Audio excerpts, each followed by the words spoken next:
Have you ever looked up at the moon at night and wondered what would happen if it suddenly split in half? Your first instinct might be panic. You'd think we're doomed witnessing the fiery end of all life on Earth. But surprisingly, you'd be wrong. In fact, if the moon broke apart, it would trigger one of the most breathtaking transformations in the history of our solar system. If we separated these two halves by about 10,000 kilometers, they wouldn't just fly away or crash into us. Instead, gravity would lock them into a celestial tango. These two baby moons would enter a binary orbit, circling one another while they both continue to orbit the Earth. This wouldn't just be a one-time event. It would become our new permanent reality. Every night, you'd look up to see two massive fragments dancing across the sky. Their orbital period around each other would be roughly 25 hours. This means the night sky would become dynamic. The moons would still go through their usual phases, from crescent to full, but the view would be far more intense. Because of the way these two surfaces would reflect sunlight together, a full moon night would actually be 30% brighter than what we experience today.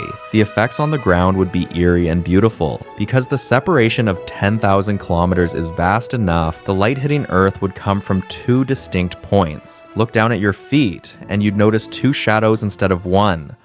But the real masterpiece happens during a solar eclipse. Since the moons are chasing each other, we would get to watch two lunar silhouettes racing across the face of the sun, creating a double eclipse that would look like something out of a sci-fi movie. However, this beauty comes with a catch. This double moon system is delicate.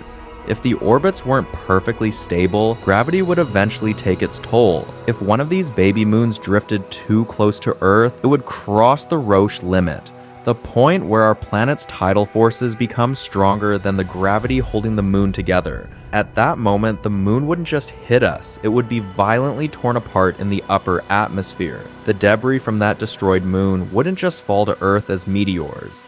It would spread out, flattening into a massive shimmering disk of rock and ice. We would wake up to find that Earth has gained beautiful glowing rings just like Saturn's. We would trade our ancient companion for a shimmering halo that would dominate the sky for millions of years. So, the next time you look at that single white rock in the sky, just remember, it's only one bad day away from becoming a masterpiece.